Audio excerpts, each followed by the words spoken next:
Oui, soyez les bienvenus ici donc sur le domaine des grands pâtureaux. Nous sommes à Charbonnat, c'est dans le sud du Morvan, dans l'Autunois. Bon, c'est la région autour d'Autun, oui, oui.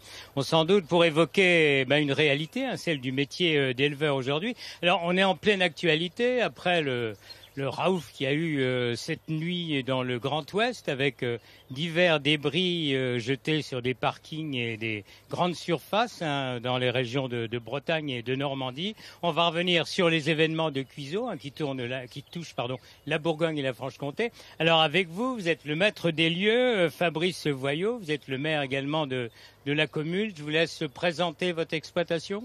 Alors très rapidement, l'exploitation, moi je suis à la tête d'un troupeau de 80 charolaises en système naisseur et 40 hectares de céréales pour une partie autoconsommée par les animaux et l'autre qui part en commerce, quoi.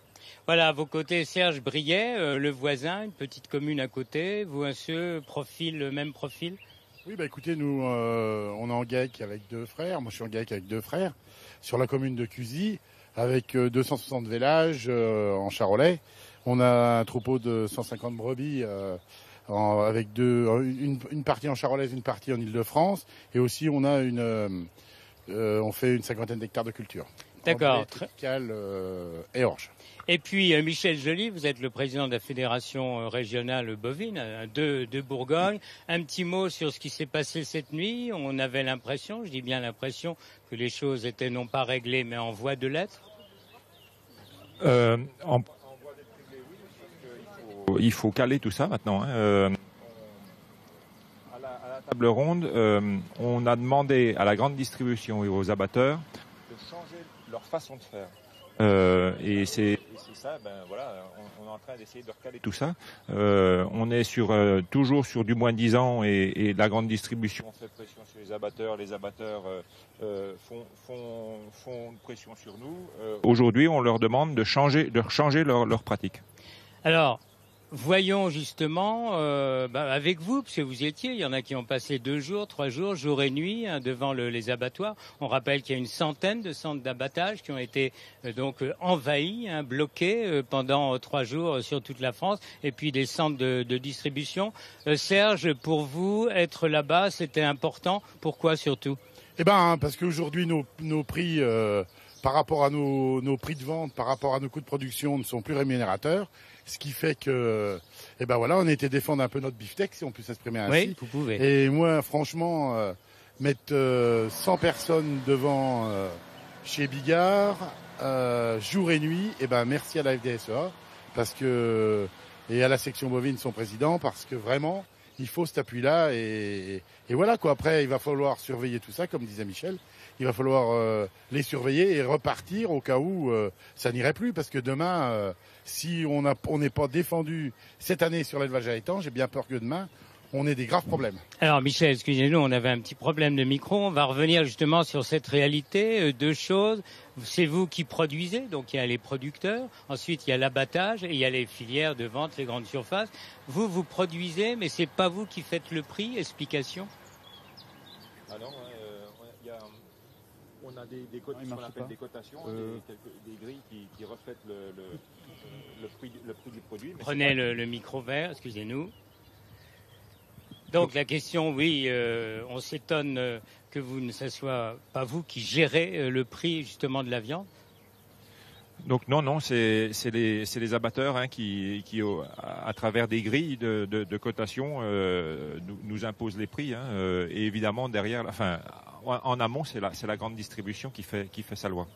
Alors en ce qui concerne ce moment de manifestation, il y a bien sûr les revenus. La plupart d'entre vous ne bouclent pas leur budget. Je ne sais pas si vous voulez nous dire, par exemple, combien vous gagnez par mois et combien vous coûte l'exploitation. Ce serait peut-être intéressant, Fabrice. Alors, pas combien coûte l'exploitation en tant que telle, simplement le revenu moyen d'un éleveur système naisseur comme nous, c'est en moyenne entre 10 et 15 000 euros par an. Par an. Alors, il faut bien préciser par an, parce que les revenus, c'est toujours mensuel, mais là, nous, c'est par an. Alors, concernant justement les mesures qui ont commencé à être prises, même si la pression se maintient, on l'a vu, quelles vont être les améliorations et sur quoi elles vont porter principalement, Michel ? Donc, comme je vous l'ai dit tout à l'heure, on demande un changement de pratique. Alors, en direct. On a demandé à la grande distribution, enfin la grande distribution s'est engagée à nous payer les bêtes 5 centimes d'euros plus cher chaque semaine. Donc très clairement, derrière, ce qu'on demande, c'est qu'ils arrêtent de se faire la guerre des prix, quoi. Donc ça, c'est la première chose. Mais j'ai envie de dire, pour traduire tout ça, pour pas que si on a une augmentation des prix, pour pas que le prix continue revienne à la baisse, il faut bien sûr qu'il y ait un certain nombre de choses. Par exemple, sur le manger français, on veut absolument que dans les restaurations collectives, dans les restaurations commerciales, dans toutes les collectivités, on mange plus de viande française. Jusqu'à présent, c'est à peu près 80% sur tous ces secteurs-là.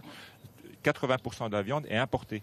Et donc, nous, ce qu'on dit, vous devez, les maires, les responsables de restauration collective, de chaînes de restauration commerciale, vous devez prendre en priorité de la viande française. Serge, vous tous, les trois, vous aussi qui aimez bien ce métier, c'est une reconnaissance de la profession parce que vous faites de la qualité. Ça n'existe pas encore complètement? Écoutez, une reconnaissance de la profession, oui, parce que toutes les contraintes qu'on a... Prenez le micro vert, excusez-nous, mais... Oui, alors une reconnaissance de la profession, bien sûr, puisque toutes les contraintes qu'on a aujourd'hui au niveau sanitaire et tout ça, je veux dire, le manger français, les gens doivent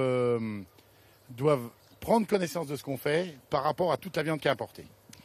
Voilà, messieurs, je vous remercie. Excusez-nous pour les petits problèmes techniques. Donc, vous êtes dans l'attente maintenant. On va voir comment les choses vont se prolonger. Merci à vous. Nous étions en direct de Charbonnat, en Saône-et-Loire. Merci.